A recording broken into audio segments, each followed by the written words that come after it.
Hello everyone, I'm back with another podcast session. It's going to be the Pregnant Hag podcast, episode number 25. A very special guest for you, and that is Trevor Silvester. Hello Trevor, thank you for being here this morning. Hi, it's a pleasure. And you came at very short notice, so thank you for that. I'm just going to bring up my questions, but also to introduce you to the audience. I'm just going to read out your CV so people know who you are. So Trevor was a police officer for 18 years, serving first with Thames Valley and then the Metropolitan Police. While working as an instructor at Hendon Police Training School, he retrained as a hypnotherapist and traveled as far as California to qualify as a trainer of Neuro Linguistic Programming. After building a part-time practice for 3 years, he left the police to continue as a full-time therapist. 2 years after that, he and his wife Rebecca launched the Quest Institute, a school to teach an approach that Trevor had developed, which he called Cognitive Hypnotherapy. Over the last 20 years, this has grown into a thriving community of over 200 practicing therapists, with a research project that has evidenced the effectiveness of this approach. Trevor has worked with Kids Company for 3 years, helping young people from challenging backgrounds. He's the author of 6 books on therapy and personal development, including Grow, Personal Development for Parents, and the books have been translated into 7 languages. Most recently, Trevor has trained in the use of psychedelics for change work, and he's also immersed himself in the world of shamanism, most recently with a teacher called Imelda Almquist. So that would Lucky am I. So, hello Trevor, is there anything you want to add to this? No, I don't think so. It's always weird hearing your life read back to you, isn't it? I know, I always find it quite cringe making when people Yes, me too. read out my bio, but I think it's good because it gives people an idea. So the topic today that I want to get to is we're going to be talking about the importance of hosting rites of passage and safely held experiences of initiation for young people. So that's where we're going to go with this. But I want to ask some questions just to set the scene. That's sure. So my first question for you is, Trevor, what made you enter the field of law enforcement? What were your hopes and dreams when you made that choice? Oh, wow. You know, I think a big part of wanting to join the police really was just to impress my dad, I realise now. My brother had joined the police and had left school with no qualifications and was an instant success because he was a police officer. I had left school with some success and had got a job in an office and wasn't seen as the same kind of success. So I think some kind of sibling jealousy drove me on. But I also think I'd gone into an environment which was mainly sales based and I found that really empty. And I just realized one day, I looked around the office at some of the older salesmen. I thought, I'm going to have nothing to tell my grandchildren. Whereas my brother had loads of stories. And I thought, I don't know, this would have more meaning. And so I applied to join and off it went, really. And it did. For many years, it did. You did. And you are a grandfather today. I know that. I've seen I am now. pictures of your grandchildren on Facebook. So that's worked out. And so do you tell them stories? They're a bit young for any of the stories that I would tell, I think. And you know, there's a lot of stories that I probably wouldn't now, but there's a few that I would. I've told my sons know many of them, so that's good. That's good. Or maybe you could tell some, I don't know, sanitized or edited versions of the stories. I'll do my best. Some might be relevant to what we're going to talk about, actually, I think. Yeah, exactly. Well, we, you know, you are on a course with me in Sweden, and we're doing a webinar for our Sweden group just a week ago. And I know I got talking about the concept of the needinger, and you remember this. And needinger is an Old Norse word for kind of a person who's cast out of the community. It literally means like a low life, or a person who does not fit well into society and, you know, essentially commits crimes against the community or kinship and things like that. So, of course, speaking to a former policeman, the question is going to come up. You know, like people commonly translate the concept of needing or needinger as evil. This is not quite the right translation from my point of view, because evil is a Christian word, but it does refer to like the lowest of the low, like really bad behavior in society and in culture. So how do you see that concept of the needinger? You know, the kind of stuff that policemen deal with. Is it trauma? Is it psychopathy? Or like, what is going on there? I think there's a mixture of both. My perspective shifted drastically. I joined the police, you know, as quite a young man, and I'd been raised to be a good citizen and you know, see black and white in good and evil very clearly. And then I came across people who were committing crime, and it was very odd to watch them because most of them were earning no good living out of it. They were just bumping along the bottom of life. And I realized now I had very little choices. And then you go into their houses and you realize it was a generational thing, that they were just following on from the example that had been set them. And so most of it was just learned behavior and an absence of choice. And then many years later, when I was working within Kids Company, and this was a complete transfer where I was a therapist helping these disadvantaged young men and women, mainly late teens, early 20s. And I always told them that I was a police officer because I wanted to be transparent and honest. And it was a really interesting meeting where they would be sat with somebody who they would have perceived as the enemy. And so would I have been at a certain point in time. You know, my old police instincts, the hair on the back of my neck would stand up sometimes when some of these young men would walk in who belonged to drugs gangs and things. But then you actually got to meet them at the level of the individual, and you realize, you know, they were working really hard to try to get themselves into a better place. And the deck had been stacked against them from the very beginning and continued to be. And I met some wonderful spirits. And I hope that they saw through meeting me, someone, you know, take the uniform off and there was a human being there too. And it's often the uniform they hate and what it represents, not the individual. So I did come across in the police some people where I would describe them as bad. I think they were psychopaths. They had no capacity for empathy. There was very little that could be done for them. There were a couple of people I found truly terrifying to meet. But they were in the great minority. Most had just been made that way. And I think it's an end result of an unjust society, really, that creates the issues that we have. Yeah, and it's also interesting. You started off by saying how you were under possibly some family pressure to, like, you know, achieve and do well. So, you know, for you that took the expression of becoming a police officer. But from your description, it sounds like there are also people who like grow up with a pressure to stay, like, you know, in the family business almost, and that maybe is crime, and you know, it's like a way of life that your family has had for a long time. Yeah, and even if some people didn't go down a criminal path, they still were raised anti-society, anti-police. You know, I was amazed how young kids would see me walking down the street. They might be 10, 11 years old and shout abuse at me. And I would have, you know, as a child, I was taught to be scared of the police, really. You know, my mum would threaten me with arrest if I misbehaved in the house. So it was a great culture shock, you know, to come across. And you just realize that we have an awful lot of messages that are given to us through our families and through the culture we're raised in about what is right and wrong, who are good and who are bad. And I was raised in the council, on council estates.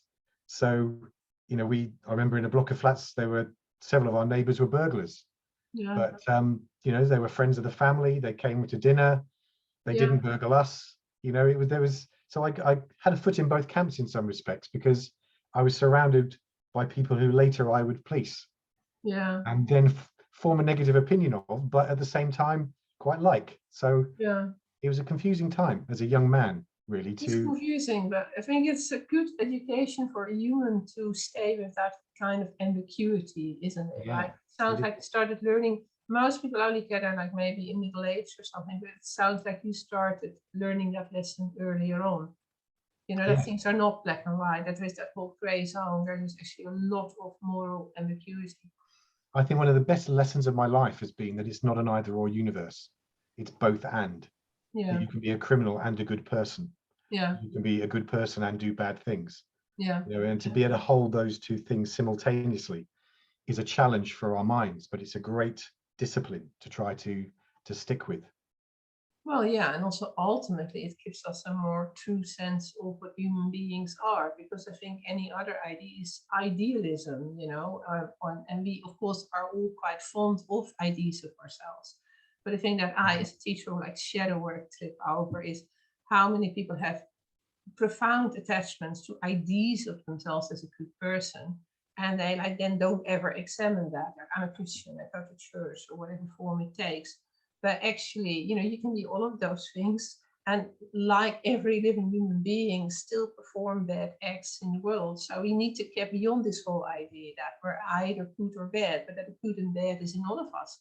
You know, Absolutely. I can admit that within myself. I get all my students to admit that, especially the shamanic practitioner training students like that. Definitely. Because I think We're all fellow strugglers. yeah, yeah. I think that's the one thing that unites us, really. And if we could only talk more about that, then there would be more connection rather than disconnection. Well, yeah, that's one of the reasons that I teach shadow work, but people have a natural disinclination to do shadow work. So I sometimes feel a bit like a, what is it, a prophet crying in the desert or whatever, because I can really see the transformative power of that work. And people could more make that a practice, kind of like breathing or brushing your teeth. Say, okay, just take a moment to do the shadow reflection on this. For the moment you do that, the charge drops out of it, and you start realizing how we all make other people carry our projections. And the stuff that we do not resolve within ourselves, we just dump it on other people, and then they conveniently act it out for us. And then we get so angry and, you know, so self-righteous. But actually, it's like our stuff in the first place, isn't it? Yes, yeah, I completely agree. So that's very interesting zone to work with. So can you explain a bit more about what Kids Company actually does? I mean, are they still out there? What are they doing? No, sadly, there was Kids Company collapsed. It's probably about at least 5 years ago now. Oh. It was a marvelous company that was run by a woman called Camilla Batmangeli. Yes. Yeah. And she had this just a great revolutionary way of looking at social care, of just giving young people love. And she would support them rather than with social services. Once you reach majority at 18, the kids are left on their own. Yeah, they are. She would see them through to full adulthood. She would still support them in their 20s. Wow. And so you had so many of these kids who were helped through Kids Company, who then turned around and helped other kids back up. They came back to the company and worked within them. So there's a lovely organic feel about it. And it was also quite chaotic, because it's quite wasteful trying to help kids who've fallen through the cracks. Yeah. You know, they don't turn up for appointments. No, they're not always reliable. And so no. people on the outside, they could look at the organization as being wasteful. And yet the waste was part of the love, in a way, that you didn't judge kids for not turning up. Allowing them to do that. So they did tremendous work. Yes, but unfortunately there were forces that didn't want them to succeed, and those forces managed it, I think, and they collapsed in a bit of a scandal. So I'd worked with them for about 3 years before they collapsed. I'd ceased working for them for about a year before they did. But you could kind of see it coming. You could see the pressure building on them from the outside. Yeah. And they got so successful, they went away too fast. They got too big too fast. Yeah, that's the problem. That because then you don't have the infrastructure to support that growth, right? Yeah. So it was a sad day. And, you know, from my personal point of view, I learned so much from working with these young people. You know, it was a lesson really that let go of an awful lot of my prejudices, a lot of the old police stuff that I carried. Yeah. And even some of the things that our culture has given us about the worth of people that you don't even realize you're carrying with you. No, exactly. Like deep self-examination, like soul-searching work. Yeah, it really was. And to see the spark in people of wanting to get better despite the beginning they've had. Yeah. Not moaning about it or complaining about it, just continuing to dream and work towards it. It was really humbling in so many ways. Yeah. Of course, that's a real shame that they don't exist anymore. Are there any other people or organizations out there who may pick that up, do you think? Or Not that I know of. Not that I know of. And I think the absence of them has been felt in terms of rising youth crime and stuff in London since they went. That's only my opinion. I haven't got any evidence to back that up, but it was my feeling that the reports of that went up afterwards. Yeah, It's a tragedy. it is a tragedy. Yeah, of course. No, I do hope that, other companies or other visionary people will step into that and maybe revive the project, but do it in a new way. I mean, I you hope so. cannot maybe bring back up what was, but, maybe we can learn from beautiful work already done and go in with a new vision. And also whatever is done now needs to reflect the fact that the whole pandemic has washed over us. So things Yes. by necessity would need to be different anyway. At least that's my perception of the work I do with young people. We can't Yeah. just go back to what was. We need to help them birth a whole new way of doing things. Yes, I agree. I agree. So, the thing that caught my attention, the reason I wanted to talk to you is because you mentioned that hosting of safe experiences of initiation for young people. And that's one of my topics as well, and something that I've tried to do in different ways and forms. But then I get emails from parents asking me to run initiation experiences for teenage boys. And that's just not appropriate. That needs to be done by different people in society. And some of that, and then we have to be very careful with gendered language and sexism and stuff like that. But it is still the case, I think, that in terms of initiation or initiatory experiences for teenage boys, that men need to be involved in that. I do not feel that, even as a mother of 3 sons, that I can just sort of march in there and do that. Can probably be involved on a visionary level and other things I can do. But there is something there about, I think, requiring role models and people who are older than you and people who kind of model a path that you may follow in life. Or how do you see that, Trevor? How do you see the whole gender thing in that work? I know that gender identification has made things more complex, but I don't know if you agree with me, but I think an awful lot of the troubles in this world is a reflection of an imbalance between the masculine and the feminine. Yeah. And I think that's within and without. And I think our society is shaped by that inequality, and we need to bring it back to balance, and it begins with each individual. Exactly, it begins with ourselves. Yeah. And so while I think everybody needs to go through an initiation from child to adult, and I'm not suggesting that they should all be taken through the same experience just because there's a male and a female one. Each one of us has got to find the balance within us, and so each person would need an initiation, a graduation to adult that reflected that. Yeah. So I think there needs to be male energy within it, as there needs to be female energy, and the degree would vary. Yeah. So the old male initiation rites that we read about, the Native Americans hanging by rawhide strapped through their chests, probably wouldn't pass health and safety now anyway, but probably isn't appropriate for all young men. Exactly, but I think the same goes for many initiation rites from Africa, Australian Aboriginal people. I mean, the Maori. I mean, you name it. And also, then if we did that, it would be cultural appropriation. It would be cultural. Yes, it would. So there are actually several reasons where we can't just say, "Oh, okay, these people still know how to do it. We transplant that straight to London." I mean, there are already really big issues in London where people bring in cultural practices that actually violates the ethics of, the code of ethics that we live by in the UK. So there are already quite big issues Absolutely. there. Circumcision and stuff like that. I think the thing that unifies those ways of initiation, though, is challenge and some degree of fear stroke pain. I think we need to make people uncomfortable to transform. Oh, yes. Yeah. And so it's a question of what is your discomfort that you need to experience that is going to create a liminal experience for you to move beyond. Exactly. I think that's going to be the interesting thing. And obviously my interest is mainly helping young men move through. I think I had more insight into that than I would helping young women through. Is that something to do with you having been a young man, or at heart you are still a young man? At heart, I hope I am. Having been a father of sons, having grandsons now as well. Yeah. And my granddaughter is a complete mystery to me, and I'm happy for her to remain so in certain respects.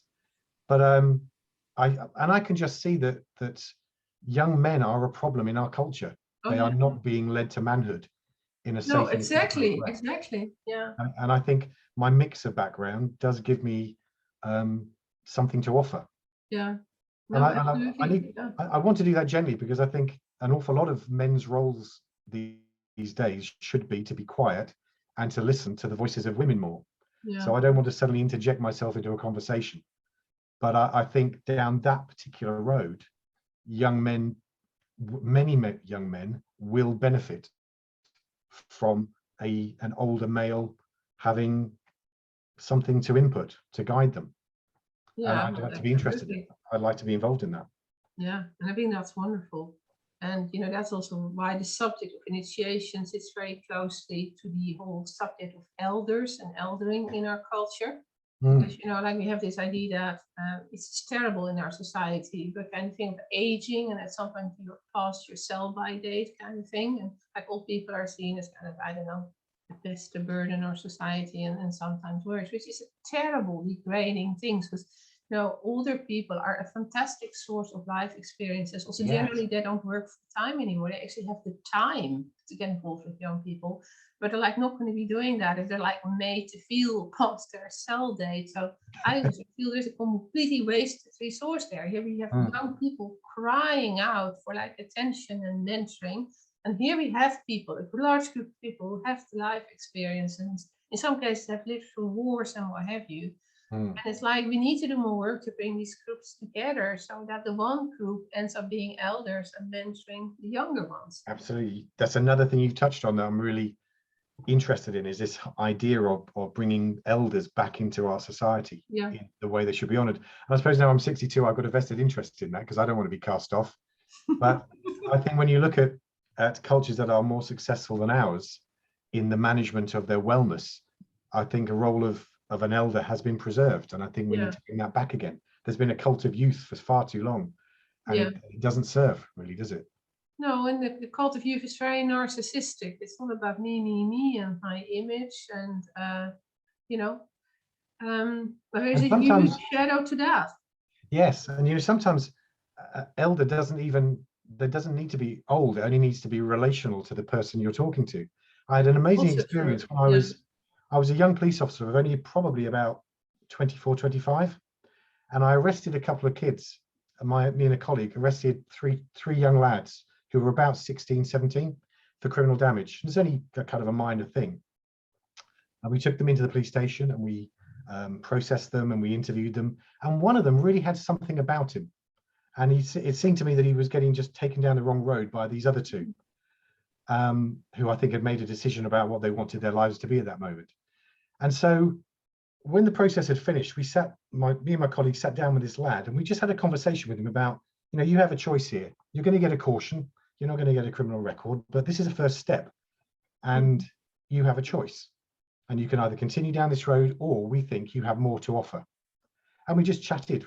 And my colleague was older than me and an ex-army, so he had that kind of gravitas, I think. But off he went and we didn't really think anything more about it. About 5 years later, I'm walking down the street on patrol in uniform. A van pulls up and this young lad gets out. He's about 22, 23. And it's him. And he is now, I think he's married. He has children. He's self-employed as a decorator. And he said it was our conversation that had changed his life. Wow. Yeah. And so you just think in that moment as an elder of 25 years old in relation to a young man who I think didn't have a good parental, a fatherly influence. Yeah. I think he was just wide open to two men showing him respect and offering him belief in his potential. Exactly. And also seeing that better version of him, like mirroring back to him that was within him too. Yeah, this is how we see you. Yeah. And I saw that again in kids' company, that there was a door opens where your words are the therapy, just your belief in them and their potential can be enough. All of us, as we grow up, we just need somebody who believes in us as a transformational moment. And you don't have to be old to be the elder in that moment. No, and I think kids are cut off from that. No, but also I think sometimes the age thing even dissolves. I mean, we can see people in culture who take the role of elders while they're still quite young. It's ultimately more, an honorary title, I think. But there are some like young people out there now who really take the role of elders, and the people they are like teaching or the audience they are reading, the audience may be older than the elder, so to speak. So I think even that idea of elder always being age related, that idea is fading out as well, just like certain gender concepts are fading out. Good, good. I think there is this kind of coming together of the need for an elder and a need for young people to have a path to transition to adulthood. I think the two things go together really well. I think they do. And then I think also for like people in like middle age or whatever we call it now, I don't know, where am I now? Like, am I middle age or am I old? I'm not quite sure. I read somewhere something really encouraging recently that 60 is the end of middle age. Okay. So that's not bad, is it really? That's not bad. So I still have some middle age to go. Plenty. 5 years. And I can cling on. I can cling on to the remains of it. Yes. Okay, you've only just left it. No, but the point more being that if there's actually a vision of what you may graduate into, that's so much more positive. Imagine if and I don't do this, but walk around thinking, well, you know, like in 5 years' time, I'm useless to society. It's like all the skills I've accumulated, I may as well throw them in the dustbin. I mean, I don't think like this. But like, if that's the all-pervasive culture around you, see what that does to people and what kind of, you know, older age it sets them up for. As I said, it's a terrible loss of human potential and resources. It is. Do you know, I really noticed when I reached 60, I'd never had a significant date before that. You know, 50 didn't mean anything, neither did 40 much. 30 did, because it meant I was never going to play for England at football. But other than that, didn't matter. But I got to 60 and I just suddenly realized the emails I was getting about, you know, bus passes and discount senior citizens rail cards. And it seemed to me that society was trying to tell me that I had moved to another age now. And I had to really keep my shields up to say, this is not who I am at all. No. You know, I don't want those benefits, because they don't benefit me at all. So you rejected the bus pass, the senior citizen. I did. So, but they're insidious, really. They begin to prepare you to be old rather than just to be aging. And there's a huge difference, I think. And I'm really excited. You know, I'm beginning to transition out of the world of running a training school as a therapist. And I'm really excited about what the next 20 years are going to bring, probably along the shamanic realm. You know, I want to be a student in that for years. Yes. Yeah. And, you know, and a wonderful student you are. It's been a fantastic privilege to have you on my courses, if I may say so. Oh, thank you. Love talking to you, and like, makes me smile if I know you're going to be there. So you're a blessing in my life, for sure. Oh, Romelda, that's lovely of you to say. Thank you. I feel really lucky to have found your course. It arrived at exactly the right moment for me. So that was a blessing. And we were lucky we did some of it pre-pandemic. You know, I really value now how we could do certainly even the intro course in London, we could do that in person. I'm now teaching that same course in April completely online, and it will be global, and it will have the usual sort of other continent friendly hours. But in truth, I would prefer to teach it in person. But, you know, there you go. It was amazing, wasn't it, how we never felt at the end of the first year that we would be 2 years apart. And I feel a little bit guilty now, because I remember voicing a wish that the course would last for 4 years, and now it has. I think the whole group holds you responsible for this, Trevor. You know, you voiced the idea of the 4-year, was it Rune Magician, and we got it. We've now been together. You've got to be careful what you wish. This is all Trevor. Be careful what you wish for. But yeah, on a more serious note, how, you know, like the work we've been doing in Sweden, and I know we have a whole year of teaching to go, which will hopefully all pan out this year in person in Sweden. You know, these ideas you're just sharing about, you know, the eldering, the mentoring, you know, the experiences of initiation. How do you think that sits with the Northern tradition and the studies you are doing in Northern tradition work? You know, is there a relationship between these two things? Yes, I think there will be, and I'm still groping my way towards knowing exactly what it will be. You know, I'm a very impatient person. I'm really trying to work patiently towards seeing what my path will be in the next stage. You know, if you like, as an elder, and I'm expecting it to emerge from my patience rather than me trying to force it. But I think the societies back then had such a good idea of how within a community people move to adulthood and put their services back into the community. And I think what we've lost, and in a way I've been part of what's responsible for that. I think the personal development field that has been my living for 25, 30 years really stressed the importance of the individual and the personal in development, and it cut it away from the feedback loop back into society. Yeah. And so you have everyone interested in living their best life.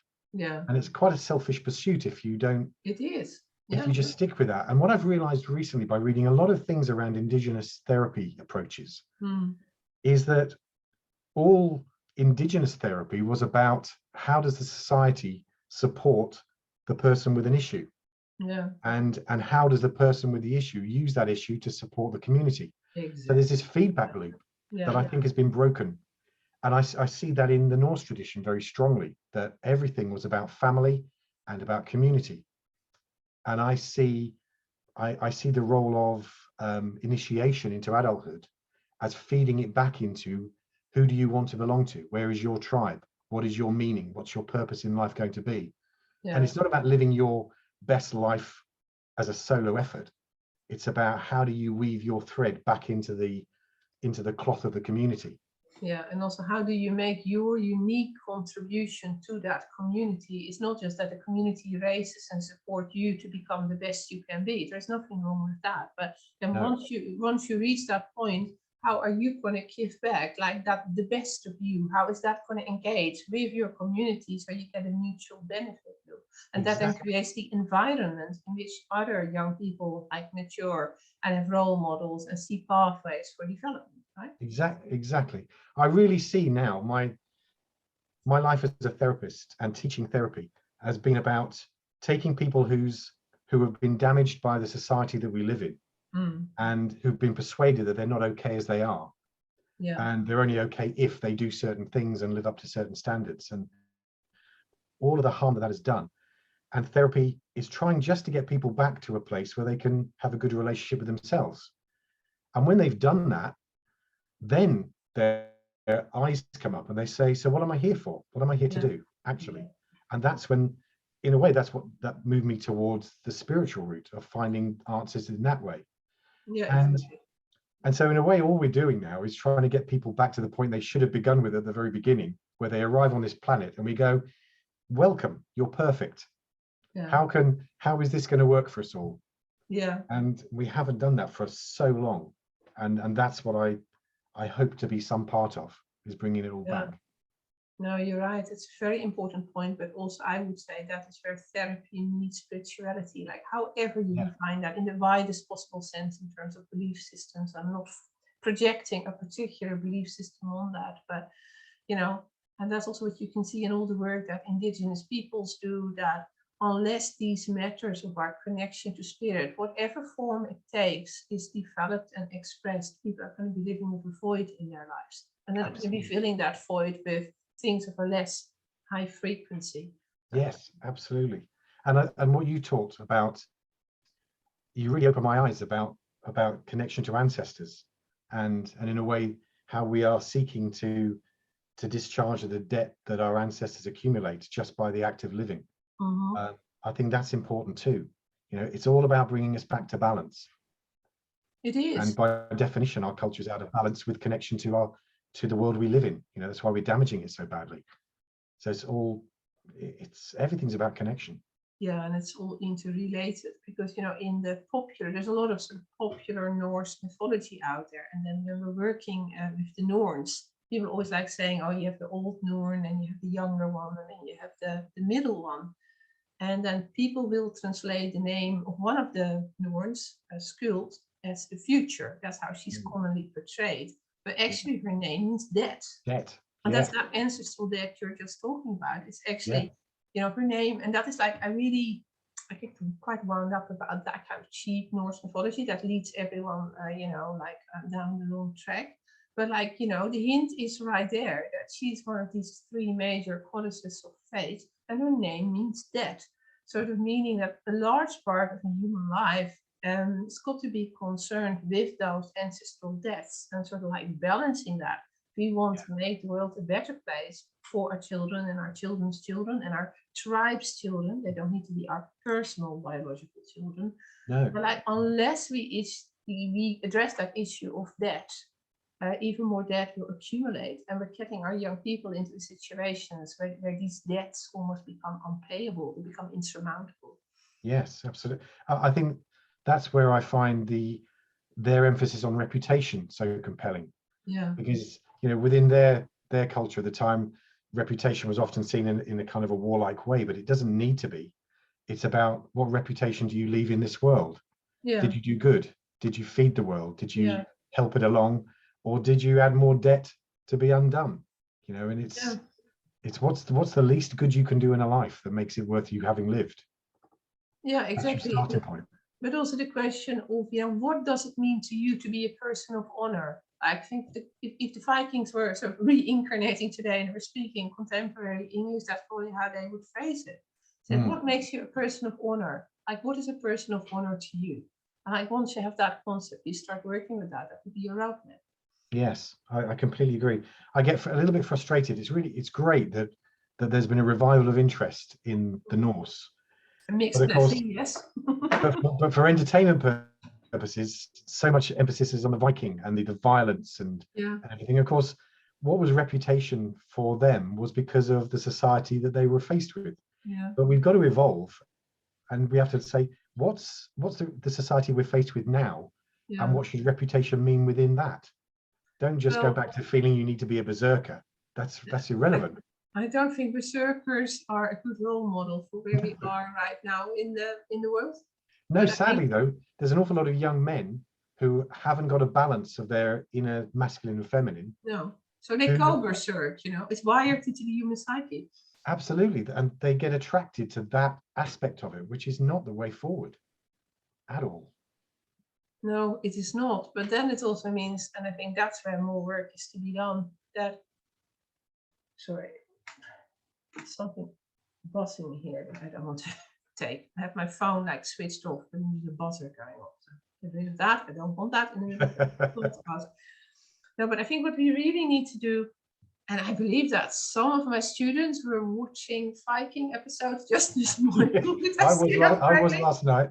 What was it last night? I was like inviting them to do some homework and, you know, read back notes in preparation for Sweden, but they're watching Viking episodes, aren't they? We're pretending that's homework.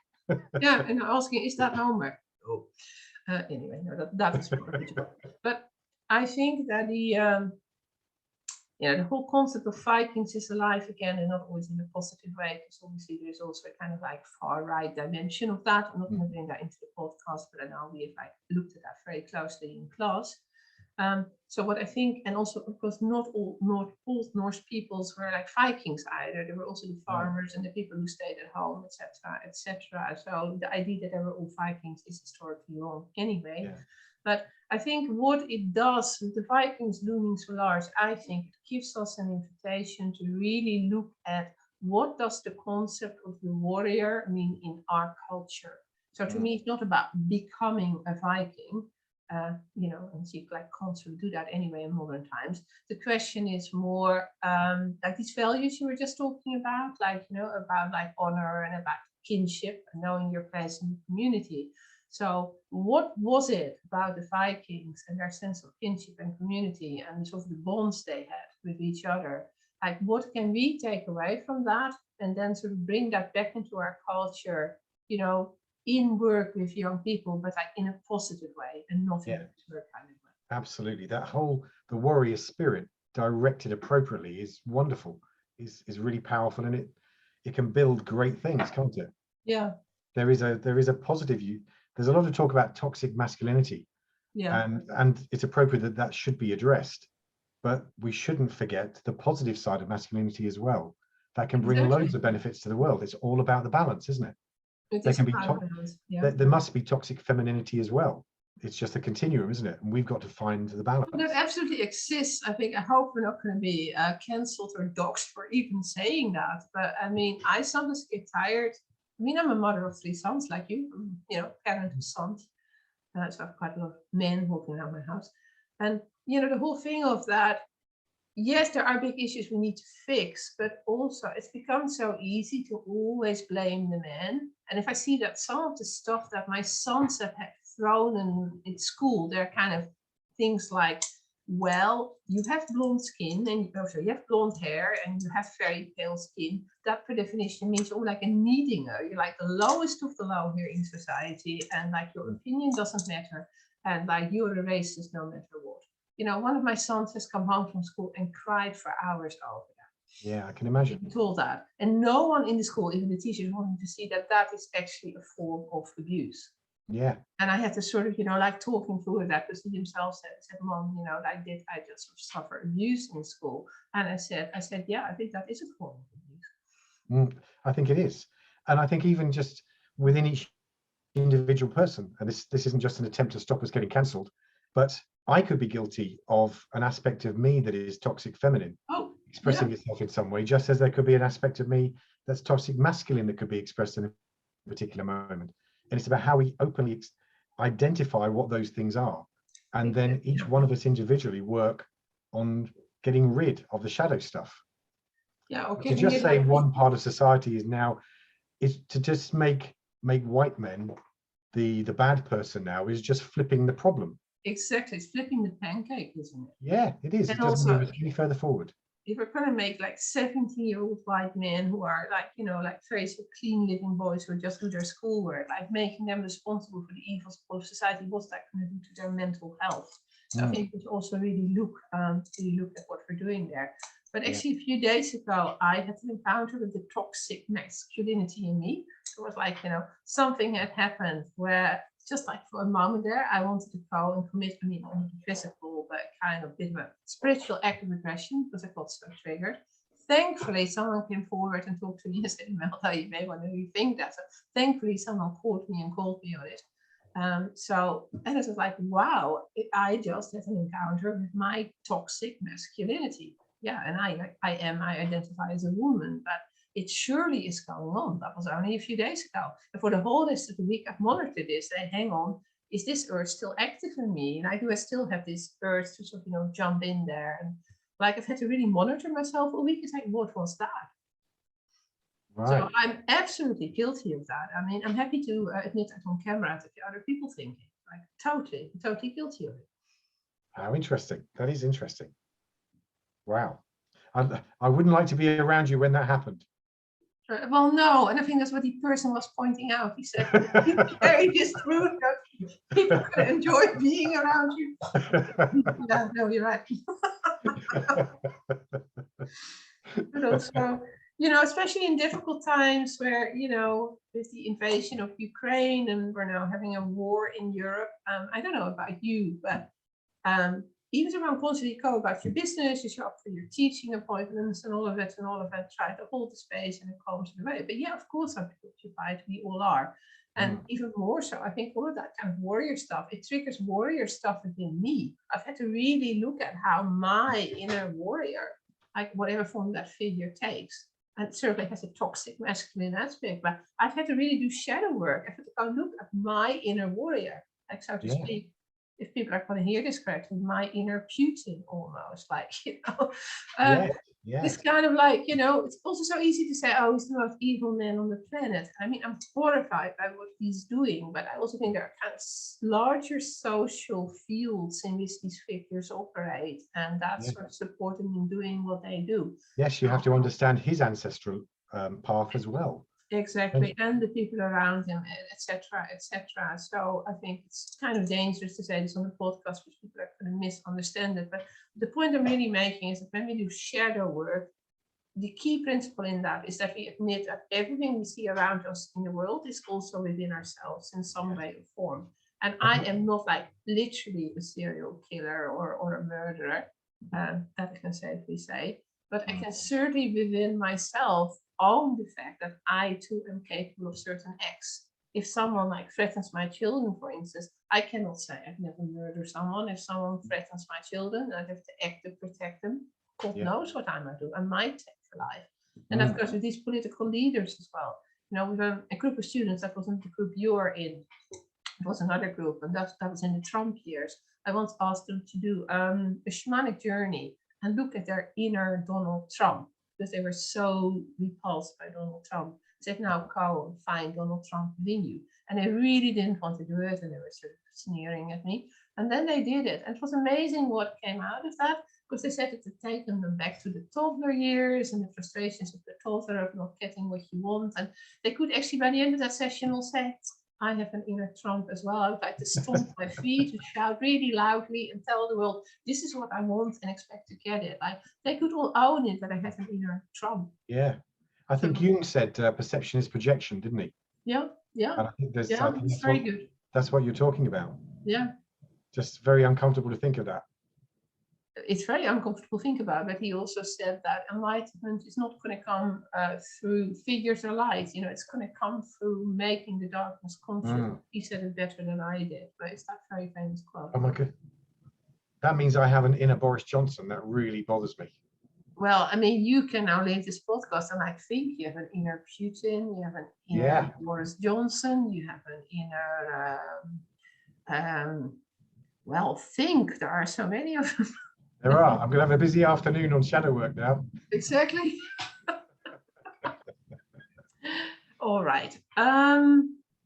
Yeah, I also just wanted to ask you, I mean, I have an answer to this, like for myself, because I get asked about it all the time. But what would you say, speaking as a former policeman, if we do not get our heads around offering these safely held experiences of initiation for young people, and now we've had a pandemic and now we've had a war in Europe, what is going to happen if we don't do this? Oof. Well, it seems pretty obvious that we are heading for the end of this particular civilization. And whether we can pull ourselves back from the brink of that, I really don't know. And as an optimist, I'm quite pessimistic about us being able to do that. I think things are only going to get worse unless we are able to change our way of being in the world at an individual basis. And it is changing the world one person at a time. And we have got to find our tribes and build our tribes and reach a tipping point where we can reconnect with nature. We can value it and honor it as we should. We can have relationships with our neighbors that are supporting and loving, not looking to acquire things anymore. This cult of acquisition is so damaging. And as an ex-police officer looking at, you know, really what was getting people in trouble, usually it was just this disconnection from a choice of a better path. Nobody said this could be your life, where you have honor and where you have respect and where you deal with people appropriately. It just wasn't on the table. So I think all of that is leading to Ragnarok in a way. Yeah, interesting. Yeah, Ragnarok is an interesting concept to mention here. Yeah. And we just have to, you know, we know that Ragnarok is inevitable, and yet we must fight the good fight to prepare ourselves to still try and win it when it happens, knowing we're going to lose. Yeah, and also we have these stalling strategies, you know, quite a lot. Because on in the Norse myths, it's like buying more time, you know, keep the wolf from the door a little bit longer, like always dealing with the variger, the wolf, you know. Yeah, we got to keep Fenrir bound as long as we can. Yeah. And that's going to be through love, isn't it? I think community love, that's what's going to change things. Love, deep soul work, ancestral work, shadow work, eldering work, rites of passage. There's so much that needs to be done. Taking the younger generation and showing them a better choice from the very beginning. Raising them to know that they are entirely okay as they are. They are not, there's nothing broken in them that needs fixing by buying things to make them smell better, look better, you know, all the nonsense that the consumer society throws at them. They're just okay. And now what are you going to do with that okayness? That would transform the world. And not see everything as a thing that we can exploit. You know, that tree over there isn't a thing that we should turn into paper. It exists in its own right. So we give and we take in balance.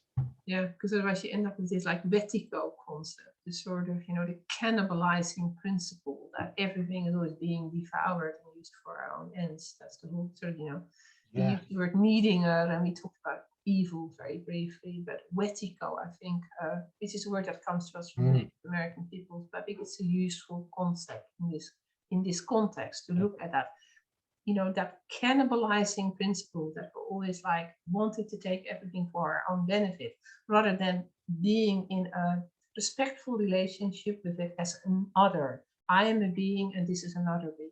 Absolutely. I'm a human being, this is a tree being. We can have a relationship, we can have a dialogue. The tree is not there to become paper for me. No, exactly. We've Yeah. lost that dialogue, haven't we? We need to reconnect to that. And I think that's why the whole interest in shamanism growing at the rate that it is the greatest hope that I have looking around. People are interested in this. Yeah.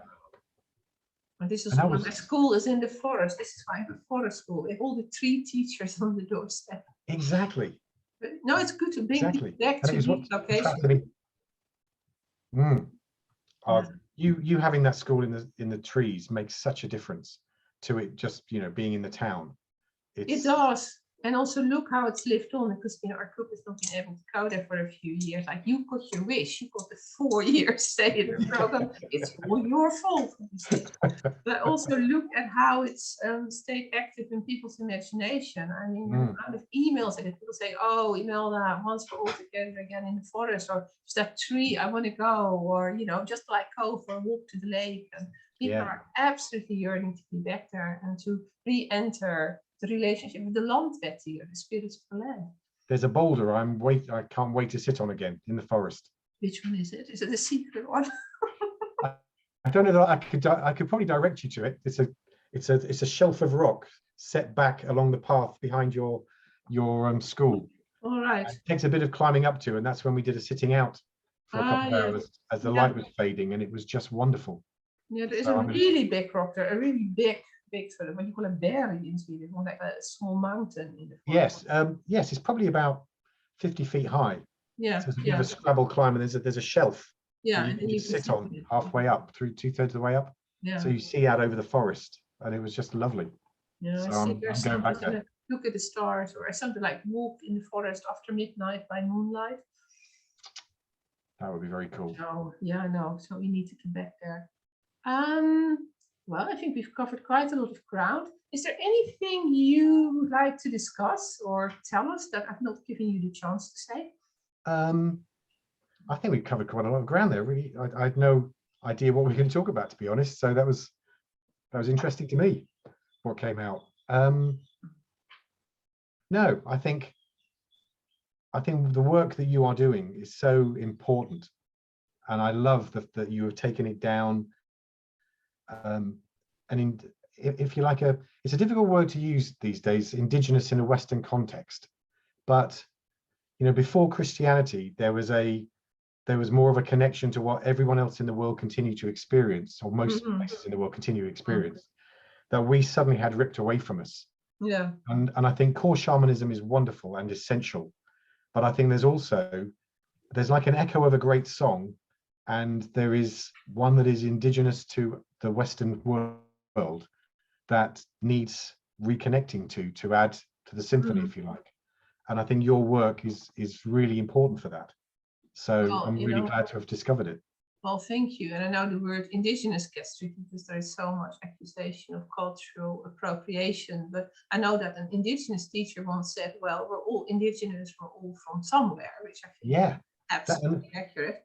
But also to avoid using that word, when people say, oh, well, do you teach them? I will use words like my native ancestral tradition, and no one can jump on me because I'm using the indigenous word, or because I'm using the shamanism word. Because these words I think that's appropriate.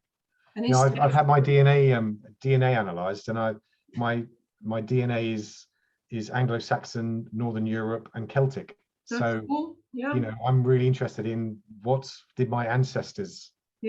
How did they connect to this land? And I would like to find my way back through that route, not through a core generic sense of shamanism. So that's where you have come in for me. So I'm very grateful to that. Yeah, and I've already told you how much I appreciate having you on my courses. And I'm quite mean. I give you extra task and put you to work. Best to keep me busy. They like keep you busy, even more busy maybe than other students sometimes. But yeah, you'll have to forgive me for that.